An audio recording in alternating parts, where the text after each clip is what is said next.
Hi Scorpio, welcome to Higher Source Tarot for a tarot reading for all Scorpio, Sun, Moon, Rising, and Venus. If you are new to the channel, welcome to you. I'm glad you're here. I post new readings every Friday, then again on Monday. And thank you to all of you who have been supporting the channel and all the ways that you do. I think of you every day. Okay, there is not a day that passes that I don't send you my love and appreciate you. And I love tarot. I've been reading tarot a long time, over 30 years.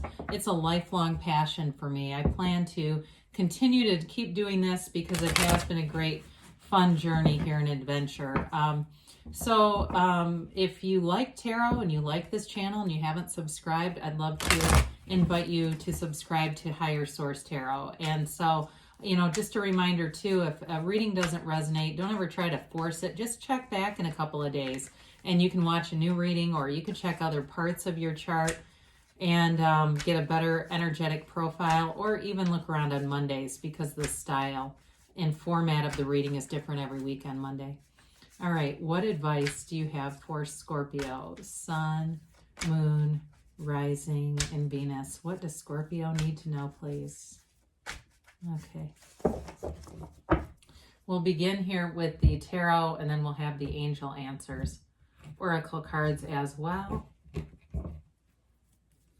All right, you've got the 10 of Wands, the Ace of Wands, the 4 of Wands, the 3 of Cups, the Moon, the Lovers, the 3 of Swords, and the 8 of Wands. Well, you've definitely got a love relationship here, no doubt about that. Let me see if I can get this a little bit farther so you can see it better. Sorry about that, guys. You've got fire here for sure. Aries, Leo, Sag. You've got Pisces and Gemini. So if it's one of those signs that you are in the mix with, they're here, you know. So I do see definitely a love relationship that grows, whether it's reconciliation, because you do have that here. And I feel like for some of you, I feel like they were almost addicted to their work, or even I hear training schedule. So maybe it was a physical training schedule. And I know this is really random. We'll talk, sometimes we do talk about health a little bit. And as I see the moon, so this can be a card of symbolic of, you know, organic and things like that. For some reason, bone broth came in. I don't know if somebody here is consuming bone broth, but I feel like there's a very positive connection if that's you. Okay, random moment over. 10 of Wands energy is, it's definitely a struggle, right? You're maintaining, you're keeping up. It's that one big last push. And now for some of you, if you're making a change at work too, it may feel like it's difficult to wrap up at the old job. Like it's almost like you don't want to be there anymore. And so it feels like this, even going in there, because your mind is already over here. But now in a relationship too, this can be an investment. It's putting a lot of time, a lot of effort, energy. And for some of you, it doesn't have to be bad, by the way. For some of you, it may be very intentional. If in the past you had a relationship that ended because either you or the other person was taking the relationship and their partner for granted, it's like you kind of come and hit the ground running and want to be available, want to be interested, because who wants to be in a relationship where the other person is disinterested, right? And it could be the other person that you're meeting too, but there's definitely something about effort here. So when we start to see things like, you know, the Ace of Wands, we could put the 3 of Cups in here, but we're going to pick the Lovers up instead. When we start to see things like this, it's definitely passionate. It's a relationship that grows. And for some of you, it can be a reconciliation. That Ace of Wands can be an apology coming back around, especially with the 3 of Cups and 3 of Swords there. But whatever it is, you've got great enthusiasm for it. This is exciting. It's an exciting time, wanting to go and be either in a relationship, or if it's a new job for you. Anything you start, any new things that you start with the Ace of Wands, you're going to feel like you have almost an endless stream of creative ideas. So if it's a wedding that you're planning, you have, you know, Pinterest is a default mechanism. Your mind's already all over it. You know, you've already got it going. If it's a new job, again, you start with this gusto and it's noticeable. People want to be around you in this energy because you bring a vibrancy wherever you go. And so it's uplifting to be around somebody who's associated with this Ace of Wands. Now, the Four of Wands is a commitment. It's a commitment ceremony. It's a Hindu wedding ceremony with the four pillars here. Often we relate this card to synchronicities and events coming together that are those bridges of incidents.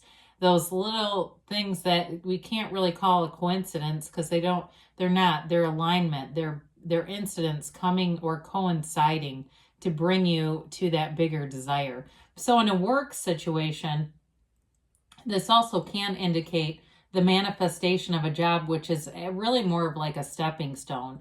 And so you're in like a place where you're transitioning possibly into something new, or if you're in a job and saying, I'm starting to feel a little restless, it may be an indicator that something more is headed your way, where the current job is the stepping stone.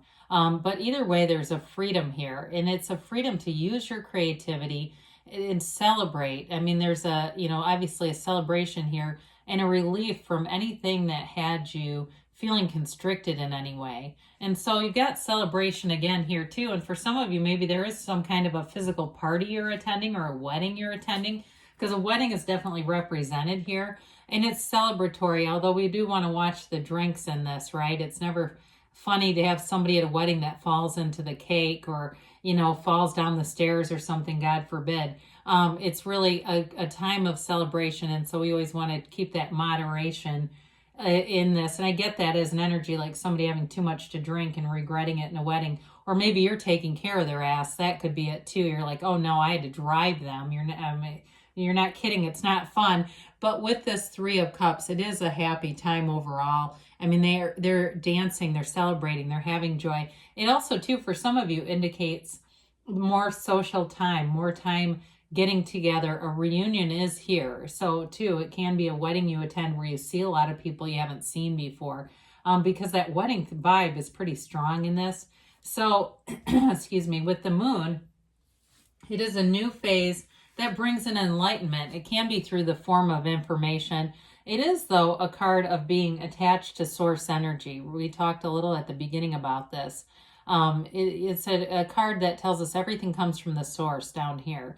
And so it's a time of important things to do are meditate, quieting the mind, and really being in resonance. Maybe I feel somebody, they walk out in a balcony if you're in a crowded place, and it's like you and the universe are one. Those things where you can find those quiet times and just know that you're part of this big, expansive universe.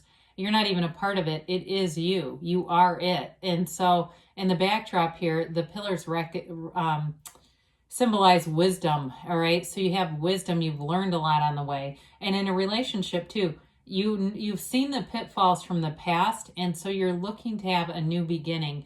The sun is in this card as well, right? The moon mirrors the sun. And so the sun denotes a new day, a new beginning. So it's either a new relationship, or if it's reconciliation, it's definitely not the same old thing. It really is about making the relationship new again. And so with the Lovers being here, this is a card of, we've got the tree of, I think it's good and evil, right? With the fruit on the back and the tree of life. And it's all about making choices. Those choices that build and encourage relationships. So some of you, again, you may find that you are more careful about how you spend your free time, especially if you're dating someone, so that you can allow time for the relationship to develop and grow. Excuse me. And in a past relationship, because there is a soulmate connection here coming back around, it's, again, being very intentional about spending time with the person. And some of you, too, if you are in something, this mountain in the back can also indicate children, a baby coming forward. So I do feel like if you're in something already, it's definitely growing. I don't see anything hindering it or in any way at all. But this is a beautiful energy of symmetry, of balance, and feeling like you've got a relationship here that is supposed to be. There's no question or second guessing on this. I just don't see it anywhere here. Now with the Three of Swords, there is heartache here, and it's an interesting card in this reading because generally the cards are extremely positive, but this does indicate heartache with acceptance around it, the three perfectly aligned swords. And so it's healing from that. It's understanding it. And for some of you, if you were asking why a lot, I feel like you've gone past that. You're not really interested in the why did this happen. It's more about what am I growing into here? Where am I going? And so in a previous relationship that's reconciliation, I don't see you rehashing a lot of the details. But if it's a new relationship that you're already in, again, you've learned from this. There's some wisdom and maturity that you've gained from this experience that helps you to be a great partner. And so with the Eight of Wands, those are the arrows of love here in the tarot. It's movement, it's information coming in.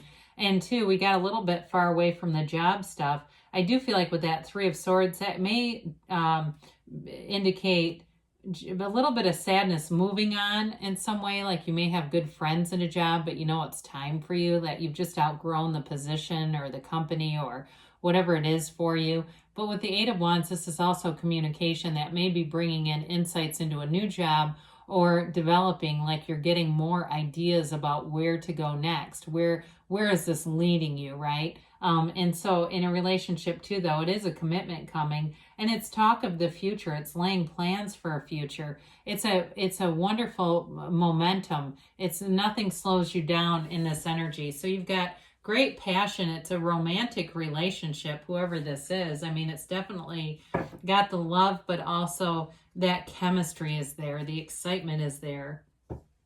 So let's see about the angels here for you, Scorpio.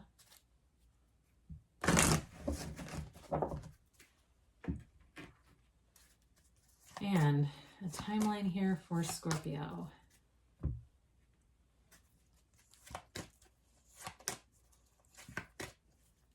All right, so you have here helpful people, okay? So especially if you're planning something, or even you may be the helpful person like we talked about earlier. Oh boy, communicate clearly. The universe hears your heart. The mind does the thinking, but the heart knows, all right? And so it's really about being in resonance with what does your heart really want. And I know that can be tough to know sometimes. The situation will improve. Well, especially if you're going, God, I've been listening to this going, it just doesn't seem like my life. There may be a turning point for you where things do start to change a year from now. Now, I know some people don't like that because we have this physical timeline we've created, but it really is like looking back in a year from now and you won't believe the changes. I mean, think about where you were a year ago. I'm sure things are dramatically different, but you do have a yes, okay? And it's you are creating your own reality. You are the center of this beautiful masterpiece. So good things are on the way for you. Scorpio, I love you, and I'll be back again soon.